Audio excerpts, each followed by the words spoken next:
ഇനി നമുക്കൊന്ന് കണ്ണൂർ ജില്ലയിലെ പ്രമുഖ വിനോദസഞ്ചാര കേന്ദ്രമായ പാലക്കയം തട്ടിലേക്ക് പോകാം. അവിടെ പ്രേതങ്ങൾ പൂത്തിട്ടുണ്ട്. വളരെ അപൂർവമായി മാത്രമേ ഇത് മനുഷ്യരുടെ ശ്രദ്ധയിൽപ്പെടാറുള്ളൂ. പ്രേതം എന്ന് പറയുന്നത് കേട്ടതല്ലാതെ നിങ്ങൾ ആരെങ്കിലും പ്രേതത്തിനെ കണ്ടിട്ടുണ്ടോ? പ്രേതമുണ്ട്, അങ്ങ് പാലക്കയം തട്ടിലാണ്, നമുക്ക് കണ്ടുവരാം. കഥകളിലും വാമൊഴിയിലും മാത്രം കേട്ടുപരിചിതമായ പ്രേതം ഇത് ആ പ്രേതമല്ല.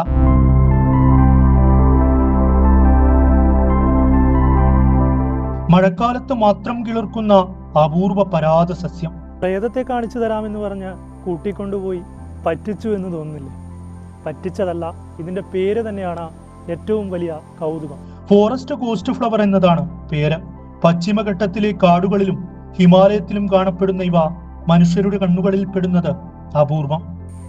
ഇത് മണ്ണിളക്കാത്ത സ്ഥലങ്ങളിലാണ് ഇത് ഉണ്ടാവുക. മണ്ണിളക്കാത്ത കിടക്കുന്ന കാടുകളിലാണ് അധികം കാണുന്നത്.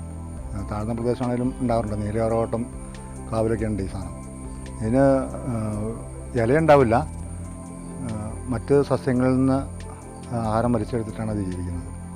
അതിൽ നമ്മളിവിടെ പല ഞാൻ ആദ്യം കാണുന്നത് നീലയാറോട്ടത്തു നിന്നാണ്. ഇനിയിപ്പം ഞാനിത് പോസ്റ്റ് ചെയ്ത് കഴിഞ്ഞപ്പം കക്കടംപൊയിലൊക്കെ ഉണ്ടെന്ന് പറയുന്നുണ്ട്. അവിടെ ആ ഭാഗത്തൊക്കെ ഉണ്ടെന്ന് പറയുന്നത്. അപ്പോൾ അതൊക്കെ വെറുതെ കിടക്കുന്ന വെറുഭൂമിയിലായിട്ട് കുറേ സാധനങ്ങളൊക്കെ കാണും. ഇവിടെയൊക്കെ നിത്യഹരിതവനമൊന്നുമല്ല. നീലയാറോട്ടമൊക്കെ നിത്യഹരിതവനമല്ല. മണ്ണിളക്കി പണിയാത്ത സ്ഥലങ്ങളിലൊക്കെ സാധാരണ ഇതിലുണ്ടാവും.